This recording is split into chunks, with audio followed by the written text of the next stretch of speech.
आणि आता पाहूयात बातम्या विस्तारानं।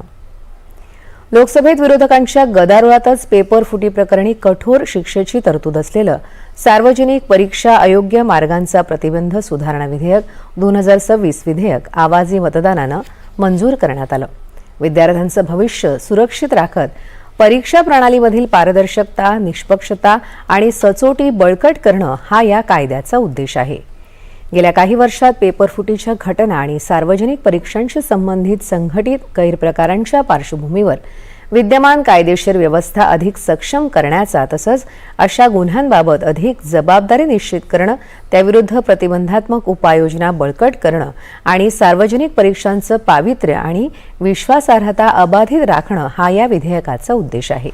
परीक्षेशी संबंधित कुठलेही गैरप्रकार, गुन्हे करणाऱ्या व्यक्तींना होणाऱ्या शिक्षेत वाढ करून ही शिक्षा किमान 5 वर्षांच्या तुरुंगवासाची तसंच 10 वर्षांपर्यंत वाढवण्याची तसंच जास्तीत जास्त दंडाची रक्कम 10 लाख रुपयांवरून 50 लाख रुपयांपर्यंत वाढवण्याची तरतूद या विधेयकात आहे।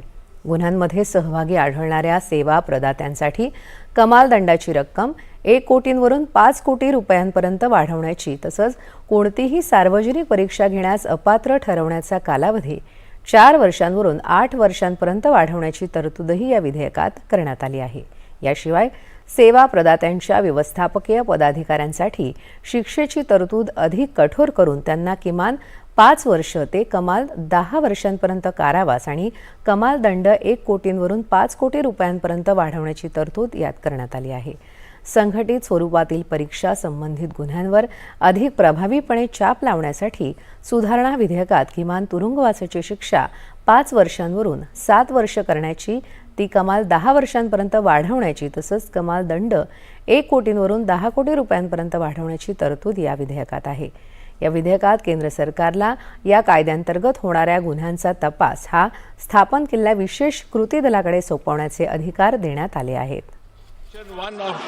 Subsection 1 of Section 10, person or persons involved in malpractice, सरकार की अवधि थी 3 से 5 साल and fine up to 10 lakh, उसको बढ़ा करके 5 से 10 साल किया गया और जुर्माना 50 लाख तक। सर्विस प्रोवाइडर, जिसकी परिभाषा मैं कल दे चुका हूं इन माय इंट्रोडक्टरी रिमार्क्स, उनका फाइन था पहले 1 करोड़ तक, उसे बढ़ा करके 5 करोड़ कर दिया गया।